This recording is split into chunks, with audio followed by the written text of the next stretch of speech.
السلام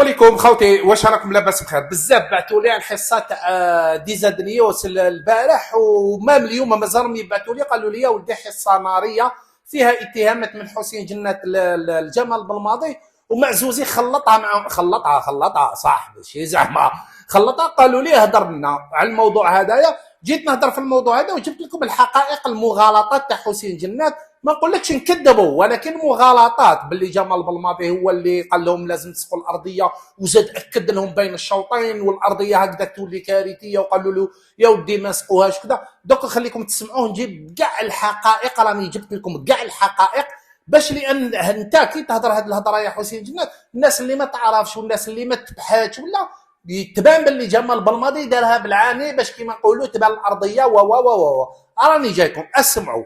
كونش في المستوى بالماضي تحمل وقال نستقبل فيه نيلسون مانديلا، والاكثر من ذلك تسمح لي بطريقه بطريقه رسميه. زين واش قال اكثر من هذا؟ ما يحاول على بالك ولا ما على بالك؟ على بالك تكلم كل مقابلات التصفيات يستقبل فيه نيلسون مانديلا، كل تصفيات كاس العالم تقدر تتاكد من هذه المعلومه. هذه وحده. بالماضي من حقه من نيلسون مانديلا يا اخي ملعب عالمي ولا لا من احسن الملاعب في الجزائر ولا لا من حقه يستقبل فيها تصفيات كاس العالم. ما يروحش للقسنطينه ولا العنابه، يقدر يروح مباريات وديه ولكن عنده سيدي موسى يدرب في سيدي موسى وقريب ليه بالرقي. راك شايف عنده مركز تدريب مهم جدا فيه كل التقنيات وكلش، ومن ثم الملعب يروح قريب له. كي يدير طرابلس يدير ما يقعدش يسافر، يجي سيدي موسى يتدرب تما وبعد يسافر للعنابه ما على باليش انا شحال من ساعه قدامه. هذا امر مشروع زين. اسمع على بالو باللي كاين ملعب 5 جويليه تزرع قبل من نيلسون مانديلا في افضل حال من نيلسون مانديلا. يعني مباراه اللي رايح لك النقطه اللي 5 جويليه ما نعرفوش كاع. ما على بالكم شحال عندنا ما لعبناش فيه. ما تقوليش تزرعوا 5 جويليه ما راهوش صالح، عنده اكثر من 10 سنوات. يعني ما كيفاش تروح تلعب فيه؟ ما فيش ثقه. او خدم شحال من اخترار، او خدمناه بوم ما يبانش عامين 3، او خدمناه بوم ما يبانش عامين 3. خلونا منهم قادرين. علاش بنينا بالرقي باش نروحوا لل5 جويليه اللي قديم؟ بالرقي يا اخي جديد ملعب عالمي. خليني منك شوفوا في ملعب 5 جويليه بالماضي كان. راني جايكم واحد الحقائق بالادله تما. هذه راني نجاوب برك بالهضره، دوك نجيب لكم بالادله. اسمع هدر على ملعب قسنطينه، وكان قال بان ملعب احسن ارضيه في الوقت الحالي في الجزائر، كان قادر يستقبل في قسنطينه. هذه بالماضي كيما خلاوش يدرب كل الحصص يديرهم في نيلسون مانديلا، عطاو له حصه واحده وعطاو المنتخب الصومال حصه. بالماضي ديك الحصه ما حبش يديرها في ملعب نيلسون مانديلا، دارها في سيدي موسى. قال نلعب مباشره، نجي نلعب مباشره، ما كاش اللي سيف عليه. واش قرر هو جاي يلعب مباشره في ملعب مسؤوليه بالماضي. تسمح لي شوف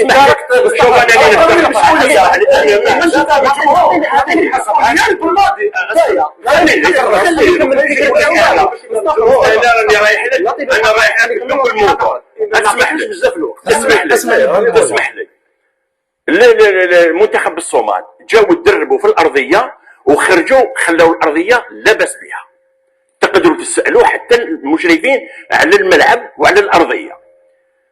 جمال بالماضي نهار المقابله تعرفوا واش طلب؟ مشى عند المهندس قال له تسقي لي الارضيه. مهندس المكلف بالعشب قال له ما نسقيهاش، قال له لو كان نسقيها تولي كارثه. تقدروا تتاكدوا من هذا الشيء. بالماضي اصر على سقي الارضيه.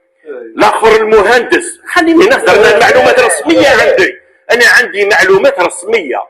جمال بالماضي وانا ما نكذبكش في المعلومات تاعك، ولكن نعطيك معلومات زياده، اصبر عليا برك. مشى عند هذاك المهندس هذاك اللي مكلف بالعشب الطبيعي، قال له تسقى. هذا قال له شوف الشيخ، قال له الصومال ما سقيناهاش، دربوا وخرجوا خلوا ارضيه لا باس بها. قال له تبع واش راني نقول لك، لو كان نسقوها تولي كارثه. قال له اسقيها، اسقى الارضيه. كي دخلوا ولات كارثه الارضيه. بين الشوطين تعرفوا واش دار؟ زاد راح ليه قال له سقي لي الارضيه، قال له ما نسقيهاش. بين الشوطين هذاك المهندس تحدى جمال بالماضي، قال له ما نسقيهاش الارضيه. هذا الامر تقدروا تبحثوا عليه وتقدروا تروحوا وتجيبوا الحقائق. راني بحثت عليه وجبت الحقائق باش اللي يسمع كلامك يقول باللي بالماضي راه دارها بالعاني، راك فاهم كيفاش دارها بالعاني كيفاش هذا بالماضي، وزاد اكد لهم بين الشوطين باللي لازم يديروا. ومن بعد معزوزي في اخر الفيديو قال له انا شفت العالم الملاعب العالميه كاع يسقوهم ويسقوهم بين الشوطين وكذا. اروح حسين جنات، لان كي الهضره تاعك انا كي سمعتها شغل بانت لي باللي كيما نقولوا بالماضي راهو غالطه 100%، وبالماضي هذه اذا صحت وانا ما نكذبكش فيها، راك تقول معلومات صحيحه ما نكذب. اروح علاش يسقوا ارضيه الملعب؟ قال لك 3 اسباب وراء رش ملاعب كره القدم قبل واثناء المباريات. قبل واثناء المباريات، الكلام اللي راك تهضر عليه هنا راهو في المقال هذايا. شفتوا علاش يكرهوني؟ باسكو نجيب لهم الادله، ما نخليهمش يغلطوا الراي العام. اسمعوا واش يقول لك. يلاحظ الجمهور عادة قيام الفنيين في الاستاد الذي ستقام عليه البطولات العالمية مثل كأس العالم، كأس آسيا، إفريقيا وغيرها برش أرض الملعب قبل بداية أي مباراة بحوالي 24 إلى 48 ساعة، ويعاد هذا الأمر بين الشوطين، ويرعى خلال عملية الرش ألا تمتلئ أرض الملعب بمياه منع.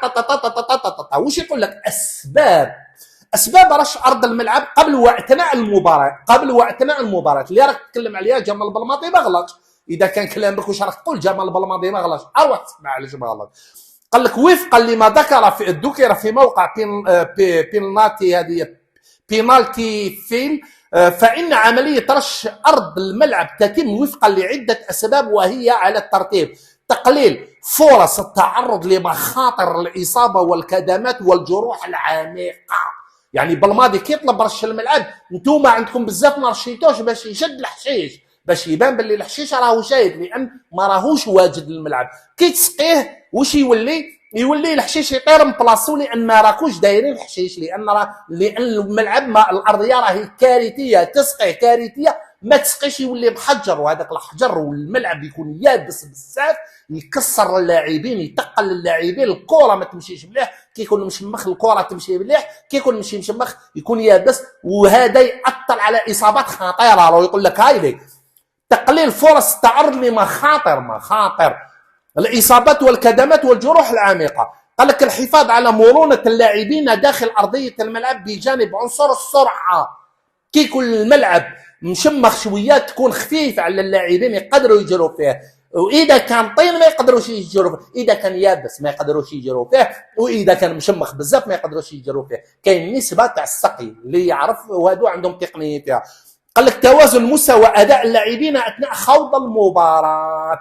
يعني جمال بلماضي كي طلب قانونيا، يعني تقنيا قانونيا فيزيائيا جيوغرافي كلش، سبحان الله. حبيتوا تعطوا له ارضيه يابسه حجاج غراو يلعب في السيما، تكسروا له كاع اللاعبين، ولو كانت تسقوها كارثه تخليها كارثه. انتم حبيتوا تخبوا العيب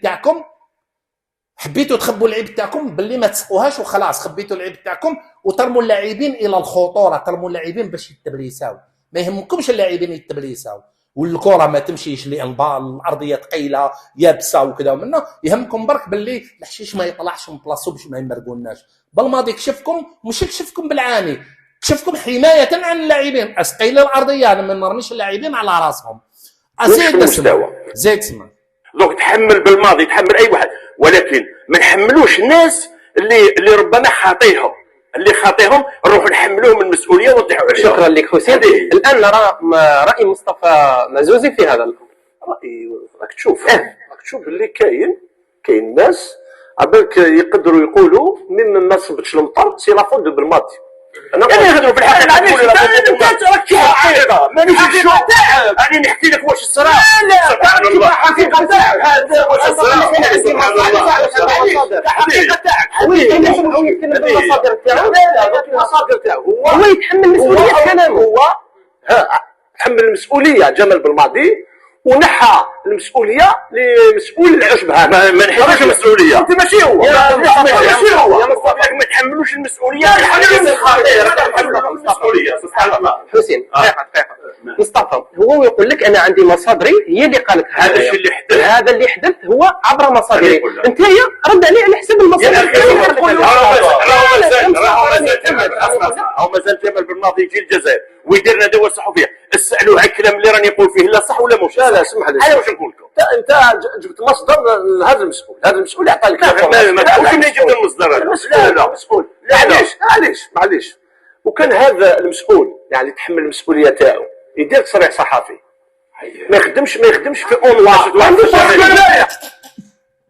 قتلني هذه تاع اونوار يعني يسربي لك المعلومات وتجي تقولها في بلاطوات. يخدم نورمال، المسؤول يجي يهدر، ما يبعثش اونوار، يخدم اونوار. هذا هو واش القصد تاعو. كاش واحد خدام من هذا الدوله مازوز يحاوزوه، قلبها البارح اليوم ضال على حتى المنشط الحصه، قال له انت راك مع الكومبلو وراك تنقص لي في الدقائق وتحلبت لك وكذا، خلطها معاهم. مش الحق باي صفه عندك مسؤول خدامين عند الدوله يديروا اسمح لي انا كي يكونوا لي زاتاك على ان ريسبونسابل، مازال نجيب لكم ادله. اسمعوا ياك من الواجب عليه، من الواجب تاعو ينور الراي العام، هذه وحده، وثانيا يدافع على نفسه كي تكون انتقادات. انا اسمح لي لا خرجوا المسؤولين وهضروا وكذبوا، راني جايك. دوله مصطفى اسمح لي من بالماضي خدام عند الدوله الفيدراليه، هذه هيئه. اسمح لي خرجنا من الموضوع، هذه شخصيه يعني عامه عموميه. لا الناس طريقه الماضي يهدر عنده ندوات صحفيه في كل مقابله، قبل مقابله، اثناء المقابله يهدر. الموظفين لكن الموظفين لا يمكن خرجوا هضروا. دوك نجيب لكم الموظفين واش هضروا والمسؤولين واش هضروا. قال لك باللي الملعب في احلى حله. اسمع ماشي في بلاصتهم، لا ما يهدروش، ما تهضرش في بلاصتهم، ماشي انا نهدر في بلاصتهم، ما يحبش يهدر، ما يحبش يهدر يتحمل المسؤوليه. اسكت. لا هو ما لازمش يسكت. انا ننتقد، انا نقول لك باللي المسؤوليه على روحك. انا المسؤوليه يعني العشب الطبيعي هذا عندي عامين وانا ننتقد. انا قلت ما يصلحش هذا العشب. انت ماذا بك ما يصلحش ماشي ماذا بيا ما يصلحش. لا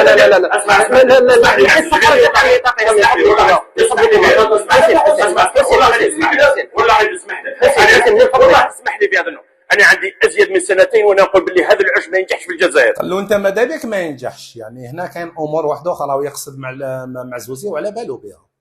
هذه الشركه اللي راهي باش بالماضي كي ما يكونوش الارضيه ملاح باش يقدم اداءات كارثيه ويتحاوس. هذا ما كان في العشب في الجزائر في هذه الملاعب شركه فرنسيه جزائريه. اسمع نتكلم بهدوء، انا ما رانيش نعيط. انا فهمت حاجه باللي لو كومبلو هذا تاع بالماضي والله ما يخلص. تي فوا دونك ولا بالماضي اللي خير الستاد، انا خيرت ستاد البريزيدون فيدراسيون على بالو من هذه الامور. خليني نهضر ولا انت ثاني راك لا خلو راك داخل معاهم انت. مصطفى ما هذا ليس كلام. كيف انا موجه مصطفى؟ السيد حسين تكلم لك بالمصادر وانا هكذا قسم بالله منشط باللي راهو معاه. تتهم فيا وتقول لي ياك موجه. ليس بهذه الطريقه مصطفى. لا نكون فيك مصطفى مانيش نكون صحيح. خليني نهضر. اعطيني النقاش. راني تفضل مصطفى كمل. انا كمل. انا ديجا ما راكش تعطي الحق الوقت تساويا فقط لك. لا مصطفى معليش مصطفى ارجوك انا راني نعطيك كل واحد ما تزعفش معزوز يحوزوه. اسمع هذه اسمع اللي راه يقول فيه حسين جنات. واش رايي انا ناكد للمره الالف باللي رانا نستناو بالماضي وتورنو. اليوم هاوليك زاد حسين اكد باللي حتى العشب اللي ماشي مليح لافوت تاع بالماضي باسكو هو اللي خير سولون خير الملعب. خير الملعب لا معناه كي دير خيارات. هذاك الخيار ياك الخيار تاع الملعب نيسون مونديلا ياك البريزيدون فيدراسيون il va l'adopter ou le président de fédération sur le plan logistique il préparer le match تاع لا صومالي هكذا ولا راني غلط. دونك البريزيدون ديجا تاع لا فيدراسيون il s'est engagé ولا تنساو انا نفكركم il s'est engagé راح même il a inspecté la pelouse. دونك وكان شاف بلي لا pelouse ماشي مليحه هكذا اسوبوزي يروح للبلماضي يقول له اسمع راك خيرت تريك. علاش ما يقولوش؟ علاش ما يقولوش؟ قال لك نعطي له كل الصلاحيات. علاه ما يقولوش؟ قال له نعطي لك كل الصلاحيات. علاه ما يقولوش؟ لان فهمني في هذه. ما يقولوش قال له ما يقولوش يعني كي دافع على رئيس الاتحاديه كانوا ينتقدوا رؤساء الاتحاديات اللي فاتوا كي وصل رئيس الاتحاديه تاعهم لا لا لا لا ما يقولوش ماشي نورمال. رئيس الاتحاديه يقول له كيفاش عطى له الصلاح. قال لك ماشي قال لك اعطيت له كل الصلاحيات قال لك نوفر له الدوبل تاع الظروف وما وفرها لوش.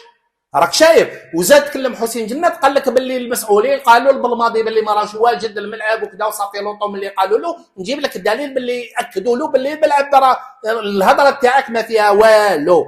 اسمع وزير الشباب والرياضه، نبدا لك بها.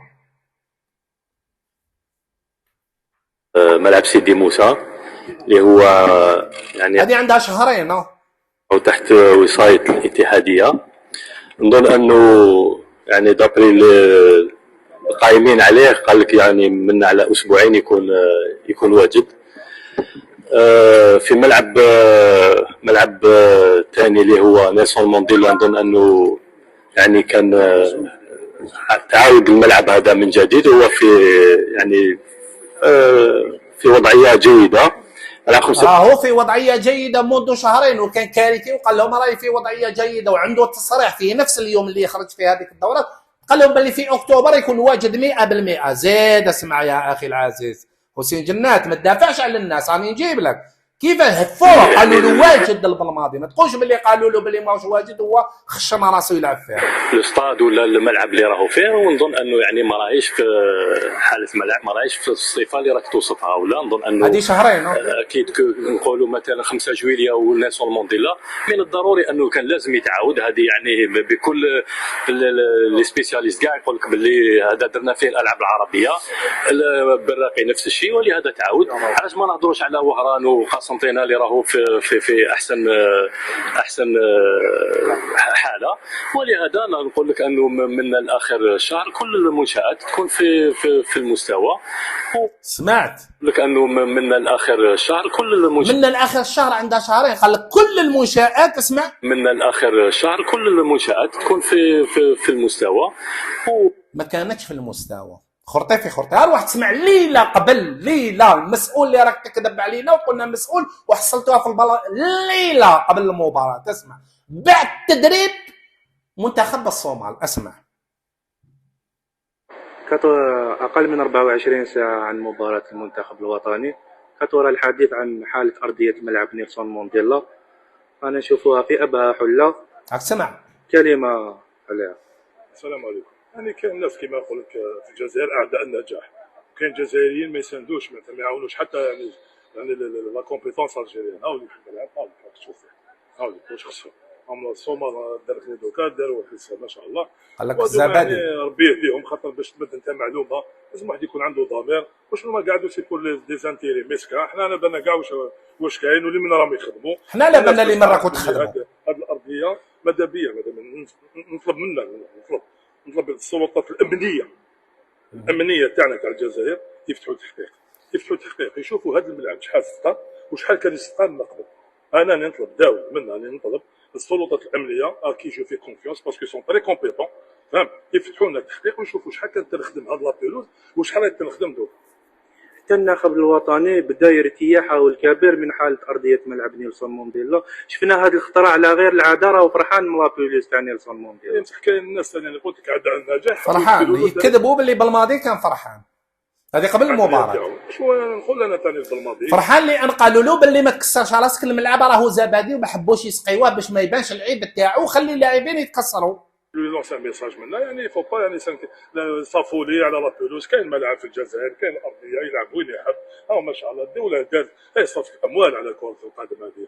هما سي دي تيران او نورم يعني مونديال لو نيفو تيران مونديال اون نيفو. لا واش انا نريبوندي لها دوما لهم يبداو لي فوز انفورماسيون. نوكل عليكم ربي خاطر راكم تاكلوا حق الجبين تاع العمال بوساطه. اليوم اصبح لي انا شفت بعض الصور ينتقدوا حاله ارضيه ملعب نيلسون مانديلا. خرجت الانفورماسيون علاش يروحوا ليك وين يشوفوا مازال هذه قبل الملعب قدم المقابله اخي غدوه غدا يهضروا معنا. مازال كاين ناس سهره هنايا سهره راهي تلعبت وشفنا العيب تاع الارضيه 3 شهور وما يخدموش صباح ليل ونهار باش هكذا بور اوفري يعني فلوس الفريق الوطني العزيز تاعنا. الفريق الوطني تاع كل جزائري حنا ماذا بينا يلعب بكل ارتياحيه ونفتخروا بها. ميم كي يجوا الصومال تجي مصر المغرب هنايا يشوفوا بلي الجزائر الحمد لله نتفاخروا.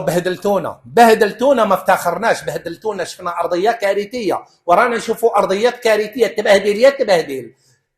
بهدلتوا بالجزائر الله يبهدلكم. دوله عظيمه يعني المنتخب الوطني راح يلقى راحته غدا في هذا الملعب. ماشي الملعب ما شاء الله، لا تولوز ما شاء الله، والجمهور راح يكون يعني غافي. سمعتوا؟ راح يلقى راحته الملعب ما شاء الله، ولا تولوز ما شاء الله، وراح يلقى راحته ما لقاش راحته المنتخب. راك تسمع حسين جنات. ما نطولش عليكم خاوتي، نقول لكم السلام عليكم ورحمه الله تعالى وبركاته. السلام.